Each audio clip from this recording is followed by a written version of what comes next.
Hi, Winnie. Hi, sweetheart.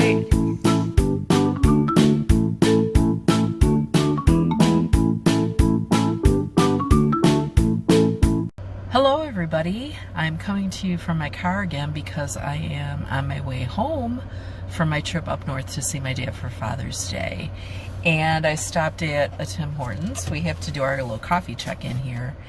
And I got another caramelized coffee like I showed you before, but this time they put it in a Beebs Brew cup and they used crushed ice instead of cubes, which is a little odd. I haven't had it that way before, and it's kind of like a coffee slushy, which is a new experience, a new taste treat. I don't think I would prefer it that way, but that's what we're dealing with right now. So, had a good time with my dad on Father's Day, and took him out to dinner. We went up to the UP to visit my mom's grave, and I'll insert a little picture of my dad and me here when we went to the cemetery. Here I am with my sweet daddy at the cemetery. He is going to be 98 years old in September, so if it looks like I'm holding him up, I am. This was the first opportunity we had to see my mom's headstone. She had died during the pandemic, and there was a long delay in getting her headstone put in place. So this was our first time seeing it, and we had promised her before she died that the three of us would be buried together. So that's why you see my dad's name and my name on there too, with the second date blank that will come in the future. But it was nice to go there together and to see her marker in place and to remember her together. When I go on a long drive like this, I like to listen to audiobooks. It's a nice alternative to just listening to music. And on this trip, I've been listening to Michelle Obama's book, Becoming. And this is not my first time reading Becoming. I have the hardcover book at home, and I've read it, but it's been a while, and I thought it might be nice to listen to it on audiobook. Plus, it's read by the author, and I really like books that are read by the author because I think the author puts a different animation into the way they speak, and they put the emphasis in all the right places. So I like that. She tells the story of her growing up in her childhood and then her young adulthood, meeting her husband, and the adventures of politics and the White House. But there are a couple of things she talked about in the book that seem really profound to me and seem like good life lessons and seem like things that I can recall from time to time when I need a little direction. And the first one is that in one section about her childhood, she's talking about how she took piano lessons from a relative who lived downstairs in the same building, and she practiced on this rickety old piano that her piano teacher had, and how the keys were cracked and discolored, and part of the way she learned where the notes were was by the appearance of the keys. And she remembers one of the core principles she was taught for playing the piano was that you need to find middle C. And if you're a piano player yourself, you know what that means. Middle C is a note that's in the center of the keyboard. And she talks about how she was taught that middle C is the anchor point, and the left-hand notes are to the left of middle C, and the right-hand notes are to the right of middle C. So when you're playing the piano, being able to find middle C is an important starting place. So she had that kind of drilled into her, and then she was performing in her first recital as a little girl, and they were playing on a fancy grand piano, and she said she went up to this piano that had pristine, white keys, none of them broken or discolored, and she kind of froze because it didn't look like the keyboard she was used to. and she couldn't find middle C. And so she said her piano teacher just quietly got up from her seat and came up onto the stage and took little Michelle's thumb and placed it on middle C. And from there she was okay to play her song. And I thought, that is such a great story for so many reasons. It's a great story in and of itself, but it's also a great story because it has a moral to it. It's almost like a parable, that we have these anchoring points in life and we can return to them when we're lost or confused. And sometimes it's a wiser person, or at least a different person, who might show us or remind us where those anchor points are. For many people, that anchor point is their faith. When things get confusing, they return to that. For some people, it's a sense of their own strength and resilience. You work from what you know, and we return to what we know. And then as we learn more and we know better, hopefully we do better. But I just thought that was such a remarkable story, and I've been pondering a lot on that idea of the things that are our anchor points in life that we return to and that give us a sense of where we are in relation to other people and other ideas. So that's one little story I wanted to share with you. The other story is, she talked about how when she came into the public eye through her husband's political activities, how she got criticized for her appearance a lot. And again, growing up and as a young woman, of course she experienced some racial stuff, but just being criticized for appearance, like she wasn't beautiful enough or things like that, wasn't something that happened a lot. So as soon as they got into the public eye, people started ridiculing her appearance. And one person called her an ape in high heels, which I think is pretty cruel. She said people commented on the size of my butt and stuff like that, and I just wasn't used to that. And that made me think about how when I was a little girl and other kids would make fun of me, my mom would tell me they only make fun of you because they're jealous. And I could never swallow that. I always felt like, no, I don't think that's it, okay?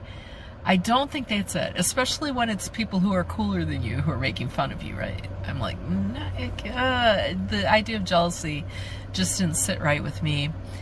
And as I've gotten older and had more life experiences and had a chance to decide for myself what I think it means, I think when people are cruel to others, it's more of a projection. It's more of their own self-hatred or their own sense of insecurity and fear that they need to have a reason outside themselves to pin it on, right? It's one of the key processes of politics that you tell everybody what to be afraid of, then you point and say it's their fault, and then you say, I'll save you from that. And that's politicians of any party. It's a little formula that they use, And I thought about how, these people who were making fun of her appearance, maybe they were afraid of having a black first lady. It's like currently with Jill Biden, people are, there's an issue about giving her title of doctor. They think, some reporters have thought she's being precious by wanting to be called Dr. Biden. I like being called doctor. It takes a long time to get one of those. You've earned it if you have that title. But I think it's people projecting their own fear and insecurity and self-hatred maybe on someone they perceive as a target. And sometimes when it comes to kids, I think if they perceive someone as weaker than themselves, they can project that onto that person. I just don't don't buy the jealousy argument. And then one other quick story that she told, when Malia was a baby, they had gone to Hawaii on a vacation because that's where Barack's family was. And he got a notice. He was in the state senate at that time, I believe, and he got notified they needed to come back for a vote. And he bought the plane tickets, and they arranged to cut their vacation short and go back. And then Malia got an ear infection, and they didn't know what to do because she might need to go to a hospital, and they were far from home, and they debated what to do. And ultimately he ended up not going back for that vote and staying with his worried wife and sick child. And the bill that he was supposed to vote on failed by 5 votes. Okay, so even if he had gone back, it wouldn't have passed. But still, he kind of became a target of criticism for that bill not passing. And a lot of people saw it as, oh, he would have rather stayed on vacation on Hawaii than come back to do that vote. And again, it got me thinking about this, about how we need to assign fault somewhere when things go wrong, and we find a target for that sometimes, and how we don't assume the best of people. You know, we assume the worst, we assume negative motives. So I was thinking more about this tendency to attribute negative motives to people after another experience I had today where I got gas in Gaylord because it was $4.84 a gallon. Ooh, bargain. And it was raining hard, really hard rain, foggy, you couldn't really see very well, and there were a lot of cars lined up at the pump. And when the car in front of me pulled away, I pulled up, and the screen didn't say what it normally says, you know, like insert card and do these things. But I inserted my card anyway, and I took the pump off and started fueling and filled up. But then when I hung the pump back up, it didn't say take your card or thank you or anything like that. It just seemed to be hung up. And so I pressed the button to release my card and pulled it out and put it in my purse and drove away. And then afterward I got to thinking, I wonder if the guy in front of me didn't finish out his transaction and my gas got charged to him.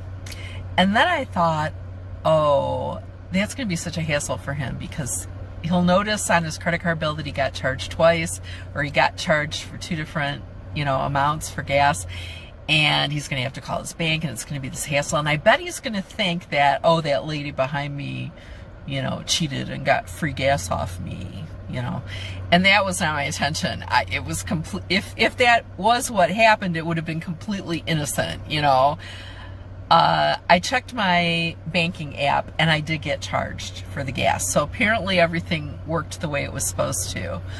But at the time I was just thinking that guy would probably jump to the quick conclusion that I tried to cheat somehow. And I think we jump to that conclusion when someone else hurts us or inconveniences us. Also, that there were nefarious motives involved. And I think that another anchor point we can try to return to is to not assume the worst, but try to assume the best of people. Try to give people the benefit of the doubt, at least, that maybe there were some extenuating circumstances for why they behaved the way they did. So again, that's another reminder to me, and another kind of anchor point that I can return to is giving people the benefit of the doubt. You know, when they do something to me, they do something bad to me, or there's some negative thing that happens to me. These things are not always intentional. You know, we all screw up. In that gas situation, technically he would have screwed up by not closing out and completing his transaction before he drove away. So that's what I'm thinking about today. I'm thinking about the anchor points. That story about middle C on the piano got me thinking about that, and the gas situation got me thinking about that. And this idea of people being jealous of you when they make fun of you, I think it's more that they need an outward target for the inside, negativity, and they have to pin it on someone that they perceive as deserving of it for whatever reason. And with children, I think it's often because they perceive that person's weaker than me or isn't going to fight back. I feel weak, I feel vulnerable, but they're even weaker than I am, so I can take it out on them, that kind of thing.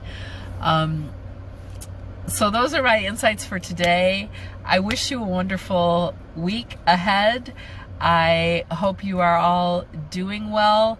Let me know what you think about this idea of anchoring points that we can return to when things happen to us. And I'll see you guys in the next video. Take care. Bye.